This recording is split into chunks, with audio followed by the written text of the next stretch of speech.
Kwenye masekta binafsi au mataasisi ya umma ndiyo watu wengi wanafanyiana uchawi, watu wengi wanarogana, watu wengi wanafanyiana fitina, watu wengi hawapendi mtu mwingine afanikiwe. Kwenye mataasisi ya umma, kwenye mataasisi ya serikali, kwenye mataasisi binafsi, uchawi umeshamiri sana sehemu hizo. Kuna watu wanateseka kwenye mambo ya kichawi ni kwa sababu wana cheo fulani, ni kwa sababu mshahara wake ni mkubwa, eti kwa sababu yeye anajiona, eti kwa sababu yeye anapendwa sana na mabosi. Kuna watu hawapendi nafasi lokuwa nayo. Kuna watu leo wameteseka na maradhi ni kwa sababu ya kazi wanazofanya kabisa. Kuna watu mpaka leo wamekuwa wamechoka kazi. Kuna watu wameandika barua za kuacha kazi ni kwa sababu sehemu alipokuwa anapigwa vita kila siku. Yaani hakuna kitu utafanya wewe ambacho watu wote wafurahi kitu unachokifanya. Kuna watu watakupinga. Uchawi unaitwa sata. Sata ni uchawi ambao watu wengi wanarogwa kwa kutumia kufuli. Ili kufuli ambalo wewe unafungia nyumba au unafungia store au unafungia ofisi yako, kuna watu wanatumia uchawi wa sata kwa kutumia kufuli kwa ajili ya kufunga watu kiuchumi, kufunga watu mambo yao, kufunga watu kibiashara, kufunga watu wasifanikiwe kwenye maisha yao. Kwa hiyo huu uchawi wa sata ndio imekuwa watu wengi wanateseka na uchawi unaitwa sata.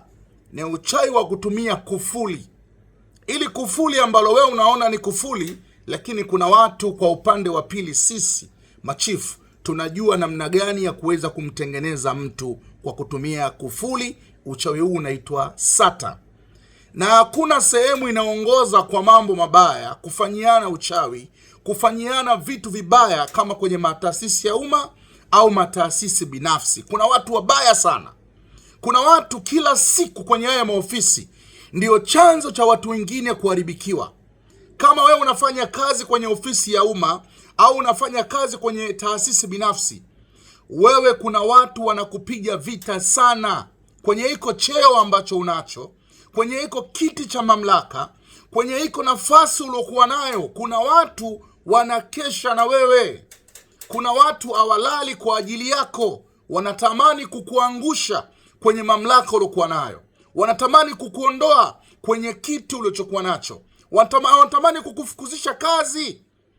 Yaani sikufichi, kwenye masekta binafsi au mataasisi ya umma ndiyo watu wengi wanafanyiana uchawi, watu wengi wanarogana, watu wengi wanafanyiana fitina, watu wengi hawapendi mtu mwingine afanikiwe.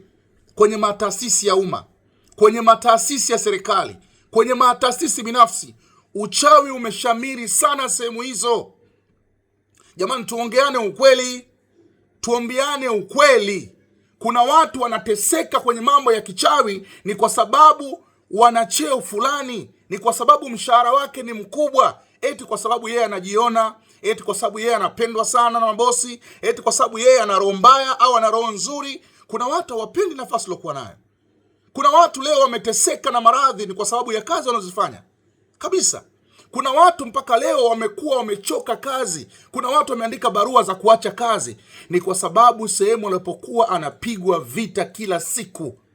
Yaani hakuna kitu utafanya wewe ambacho watu wote wafurahi kitu unachokifanya. Kuna watu watakupinga.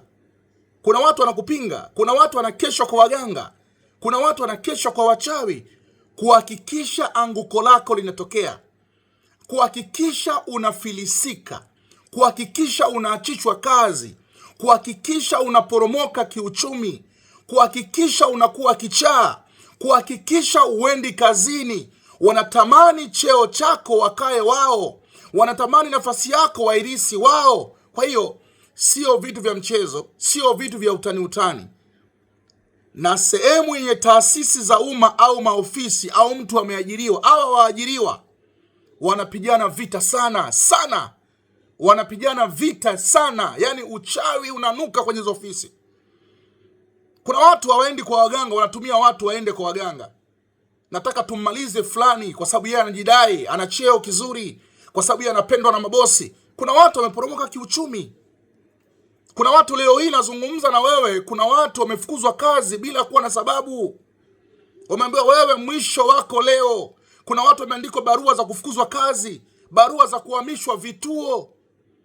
Labda mtu yuko kwenye kituo cha kazi, anafanya maisha mazuri, anaweza akapigwa fitina hapo akaondolewa ili apelekwe sehemu nyingine. Yuko tayari kwenda hiyo sehemu.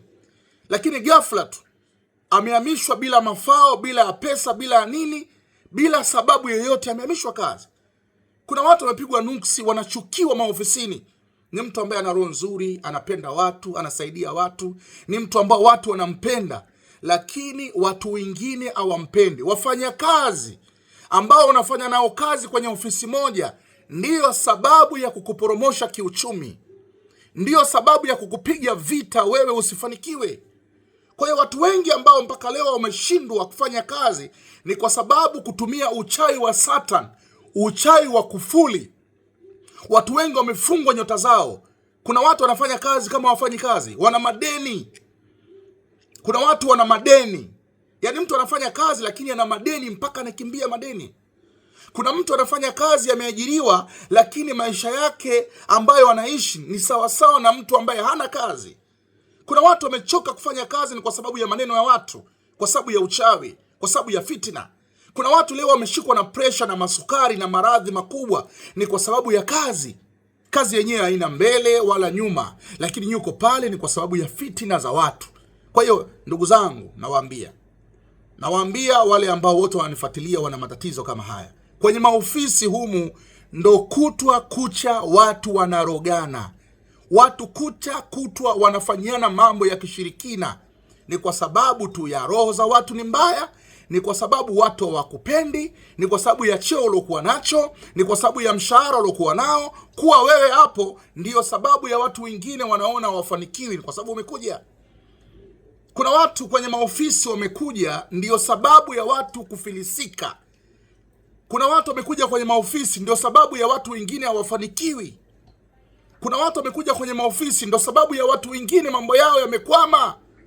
Yaani mtu amekuja anakuwa na roho mbaya mpaka kwa wafanyakazi wenzake.